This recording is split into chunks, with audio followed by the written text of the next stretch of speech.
Hey everyone, how's it going? Happy New Year. And yes, Anthony Muthurajah here. I have to say it. It's a compulsion now. I'm back with a new video lesson. And if you haven't already subscribed to the channel, if you haven't, and if you just never bothered to, or if it's your first time on here, all right? So I've come to this very interesting realization that a lot of the material that I share on YouTube is predominantly intermediate to advanced stuff. Okay, it's not something I purposely did. I just felt like there's a lot of beginner content out there, and a shout out to my favorite beginner or just general intermediate lessons and good bass lessons overall. Talking bass, right? Mark Smith, a friend of mine, great educator, really cool guy, great videos. And if you're somebody who's just getting started, or you're just trying to kind of nudge forward from where you are from a beginner to intermediate standpoint, his channel is incredible. Okay, so I was just thinking, you know what, I want to go as fundamental as I can with regards to improvising. Okay, so by definition, improvising is to play melodies or chords or rhythms over an existing structure. Okay, but composition is the key word here. You're still composing. So you're still structuring your ideas in a regimented manner. Whatever you heard me play in the beginning, I started with a particular idea and then I just expanded on it. So it is, in a way, an extension of what I have learned over the years. I started with what I'm about to show you, and then from there I kind of fast forwarded in a couple of minutes of just doodling to show you where it can take you.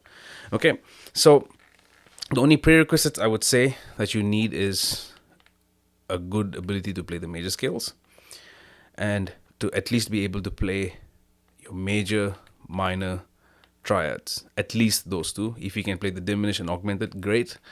But let's assume you can only play major and minor triads and you only know major scale, maybe an octave.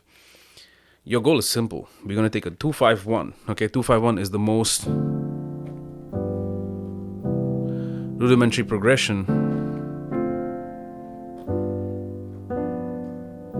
in jazz. And it's there in all kinds of music, not just exclusive to jazz. Okay, so what we're going to do is extremely simple. So on the 2, which is D minor, D minor 7, and then the 5 is G7, and the 1 is C major 7. Okay, for starters, we're only going to play the root note for each chord.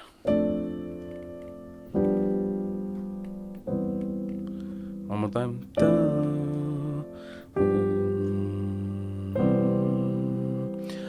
And I also like to sing whatever it is that I'm practicing or playing.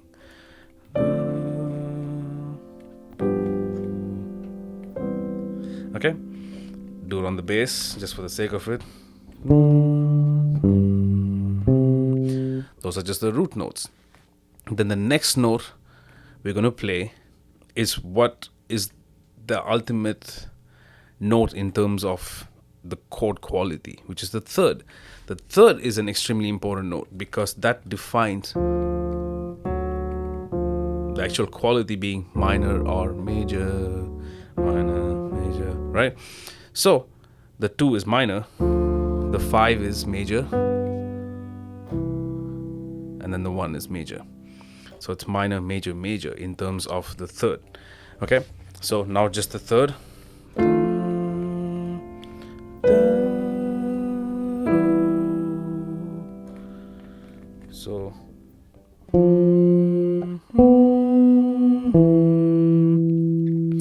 play this everywhere.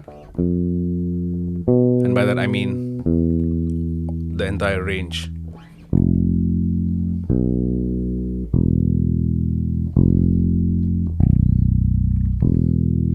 Okay, so that's your third. Now I want you to just mix 1 and 3 against each chord. So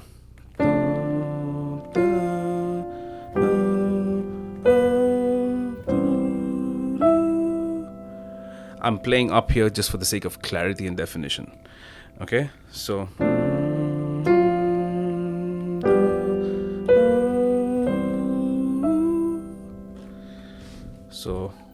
root, third, root, third, root, third, or if you have the range. And then again, same thing, play it all over. Root, third, root, third, root, third. Okay? So, of course, you can reverse that. Third, root, third, root, third, root. Okay? So, the next thing is to play the fifth. Fifth, fifth, fifth. So,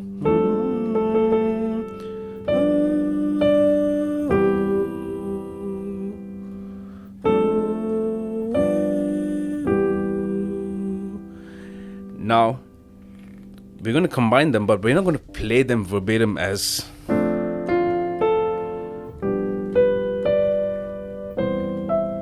we're not going to do that in exclusion. Okay, so we have basically taken the 3 notes and play them 1 note at a time. Just the root, the third, and then the fifth. Now we're going to only combine 2 notes at a time, not 1, 3, 5. Okay, so let's work with 5 and 3. 5, 3, 5, 3.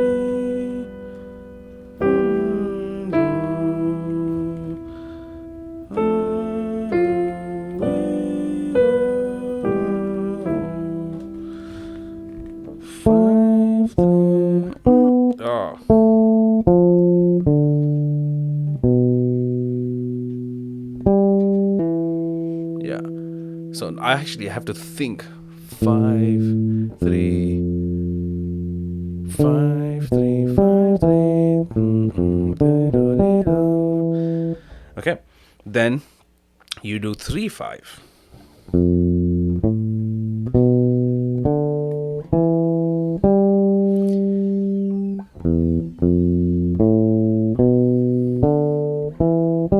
And the funny thing is, if you actually look at this,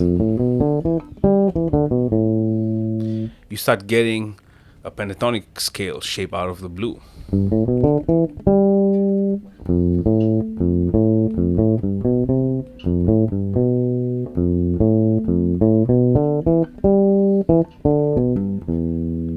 Right, so, excuse me, what you'll notice is that as you start to piece these notes together, you become more aware of what really makes the chord shine more than anything else. So all your ideas will work around that and really help nudge it forward.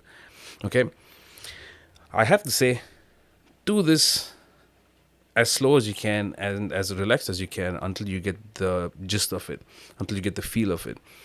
And by the feel of it, I mean where you're able to construct melodies just using the notes of the triads for each chord.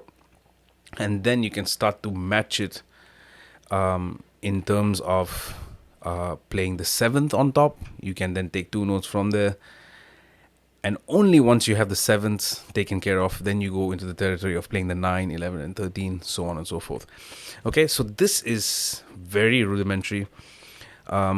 If you want to evolve this further, playing the root, 3rd, and 5th one by one, you can take this in the context of a jazz standard. Just play only the 3rds in exclusion, only the 5ths across the chord progression.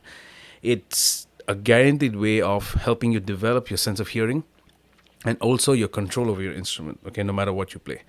So that's all for this lesson. I hope you get something out of this, all right? And if you dig these kind of lessons, I'd be happy to go further into more rudimentary stuff across the board, all right? So I'll see you guys in the shed until the next one. Peace.